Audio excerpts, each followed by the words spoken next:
I'm Kasey James, and this is the story of the Bridge House.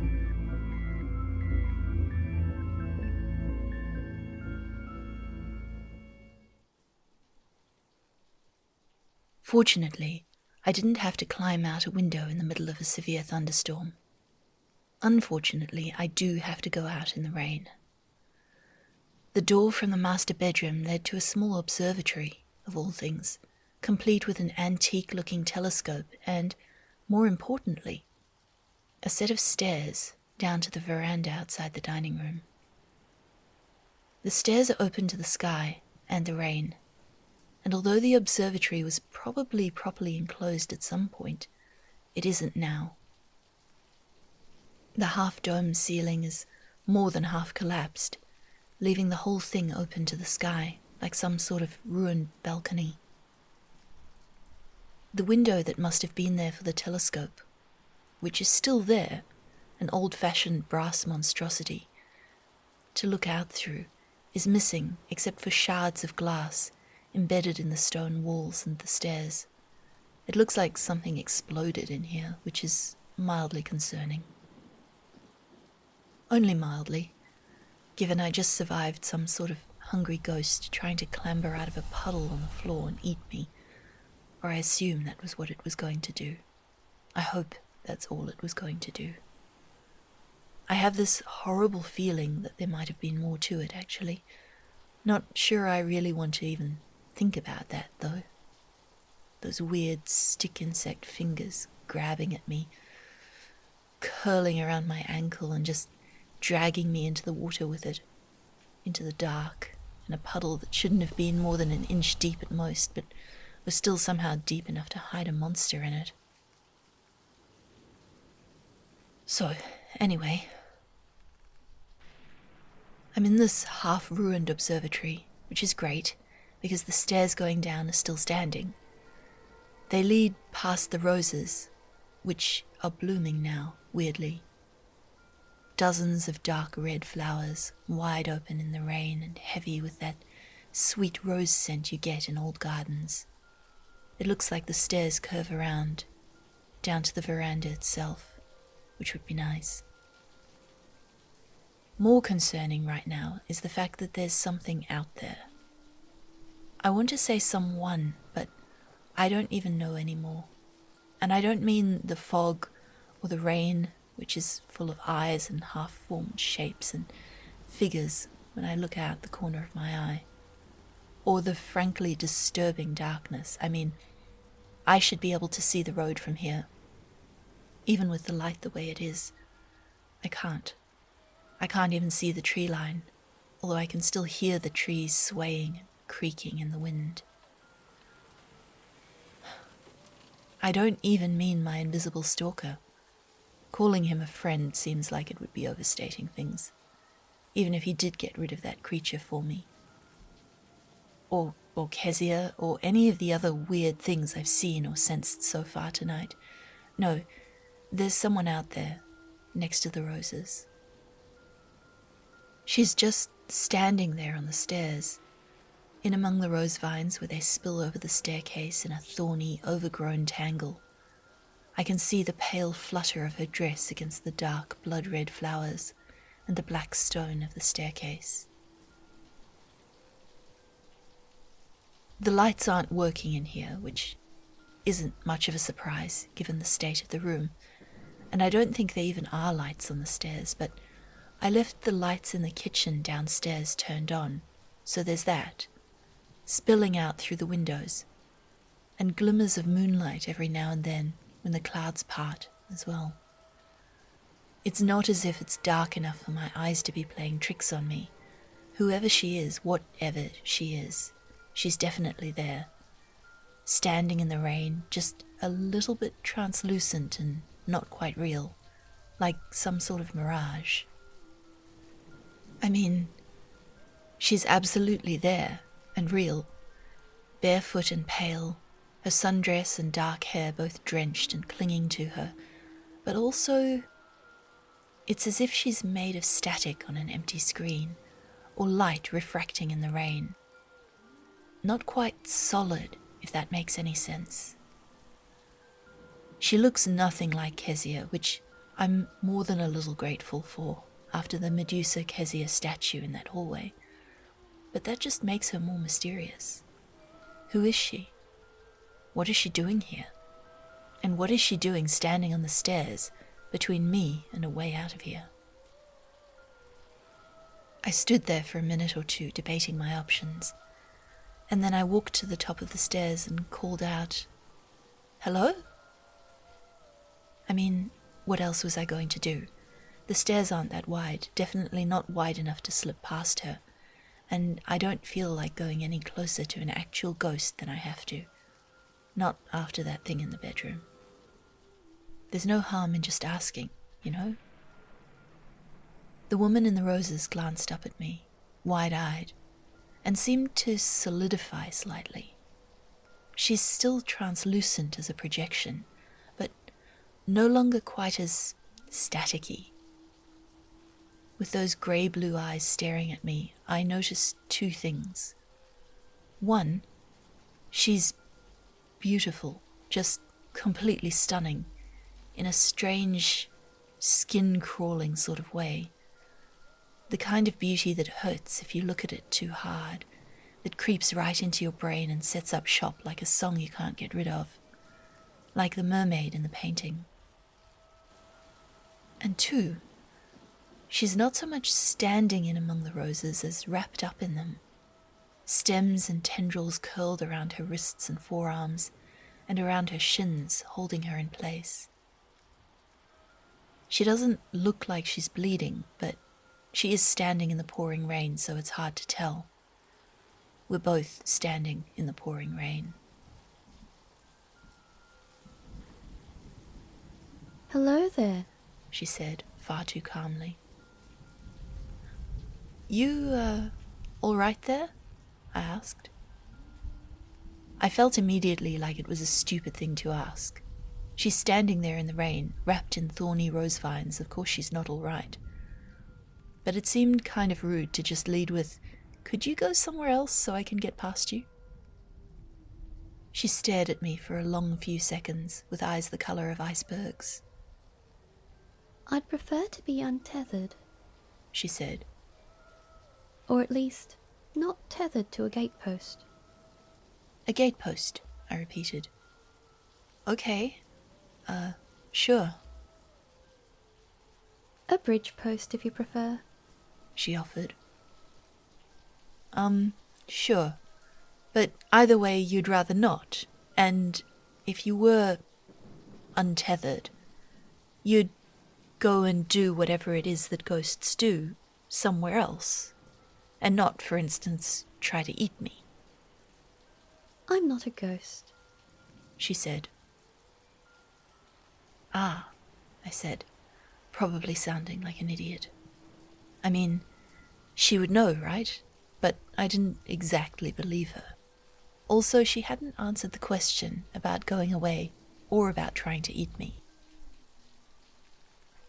"I'm a fourth-dimensional artificial being, generated from a series of static points in time," she said.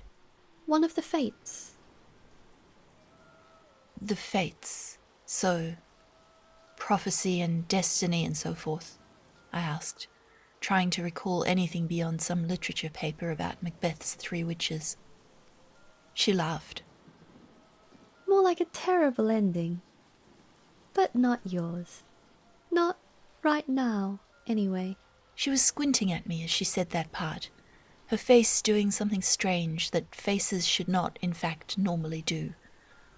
I tried to ignore it by staring sort of over her left shoulder, keeping a wary eye on her with my peripheral vision. That actually made it worse, though. Her face morphed through a variety of odd, non-face-shaped visuals while I ostensibly didn't look at it. "So, untethering," I said eventually. "In the interests of both of us getting off the stairs and out of the rain, how would I go about doing that?" She pursed her lips and stared at me for a few seconds. Then she said abruptly, "Take me with you instead." "What?" Take me with you. I stared at her for a second, then said, I don't think so. If you're someone else's nameless end, I'll try to undo whatever's keeping you here, and you can go and do whatever it is that fates do, and I can go down the stairs, but I'm not taking anything from this house away with me. If you don't take me with you, you'll end up lost between worlds, she said, completely matter of fact. I can help. And undoing the tether will take more time than you have. I edged back a step. What does that mean? I told you, I'm not your nameless end. I'm not threatening you. But it's past midnight already. This world's end is on its way. You might still shut the gate before it gets here, but not if you stop to undo my chains. So, take me with you instead. I could just climb out a window, you know, I said, although the broken windows didn't look appealing in the slightest. I don't have to use the stairs. Do you want to know how I ended up here? Asked the not a ghost. I don't know, do I? I asked. She told me it was a game. Said that she would let me go. That if I said the word, the binding itself would let me go. That it would only hold me as long as I wanted to be held, so we could play at summoning and wish-granting. Her ghostly, rain-static face turned to me with cold, ancient eyes that sent a shudder down my spine. Humans lie, as it turns out, she said. My kind do not. Take me with you. I can help you. I swallowed and took a step back from the staircase. Even if I wanted to take you with me, I said, and don't take this the wrong way, but meeting you here is sort of a point against you, no matter how helpful you could potentially be. The last thing I met here just tried to eat me, or maybe drag me off somewhere to eat later, I'm not sure. But even aside from that, you said you're sort of tied to the house. How would I take you with me without undoing that? I'm tied to a charm bottle, buried under the roses right now. And you want me to dig it up and take it with me? She smiled at me, bright and friendly and unutterably creepy, sharp white teeth in that ever-changing face, and said, Yes. The sound of her voice was shadows moving on their own, with no visible light source. Hooded figures amidst ruins, their warped and evil faces peering from behind fallen monuments to nameless gods. Worlds battling against encroaching blackness, against waves of destruction from the empty depths of space, star-spangled and churning chaos around slowly cooling suns. Light glittered off the falling raindrops like sparks, making alien constellations in the dark air and the rain. Yeah, I said after a second, my voice sort of choked up inside me. That seems like a bad idea. The roses rustled and writhed behind her, coiling like some sort of many-limbed, thorn-encrusted beast. A worse idea than owing Walker an unspecified favour? She asked. Or carrying Pan's key back and forth over the threshold? Or staying there on the Vodnik's front doorstep?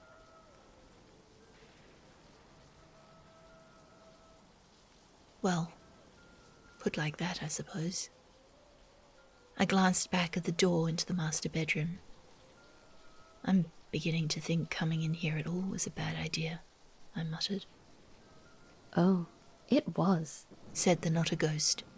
Although it lowered the likelihood of a full breakthrough event along this threshold by a good 5%, approximating to the nearest comprehensible solid digit, and decreased the percentile chance of a fungal zombie outbreak by even more than that. I stared at her,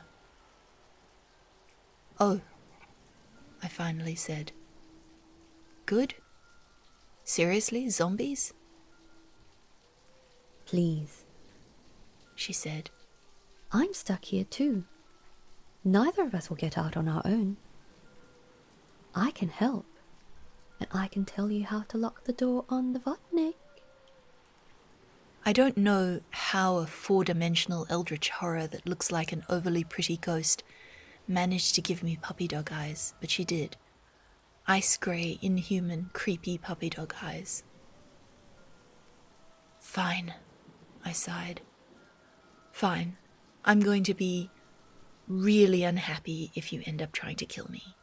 Where's your bloody charm bottle? At the bottom of the stairs, on the left. She smiled as she said it, and the smell of sweet rot and damp rose up to meet me. Leaves decaying into mulch, while gnarled, twisted trees groaned and creaked. I looked down the stairs, then back at the translucent being standing in front of me. Watching her, I said, "So you have to let me past, right?" I do. Don't disappoint me, Kasey James, she said, which was not creepy at all, seeing as I hadn't introduced myself. The stairs are dark stone, slick and almost invisible in the rain, but I made it down without falling, somehow.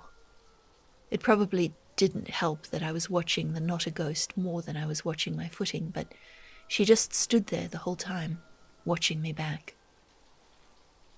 I was right. The stairs curve around, back onto the veranda, and finish just outside the dining room. I don't think I've ever been so grateful for bizarre architectural choices in my entire life. Now I just need to dig up a charm bottle, make my way back through the kitchen and the music room without encountering the vampire fog or the fawn, and find a way to light those damn gemstones upstairs. All before whatever time limit I'm on runs out.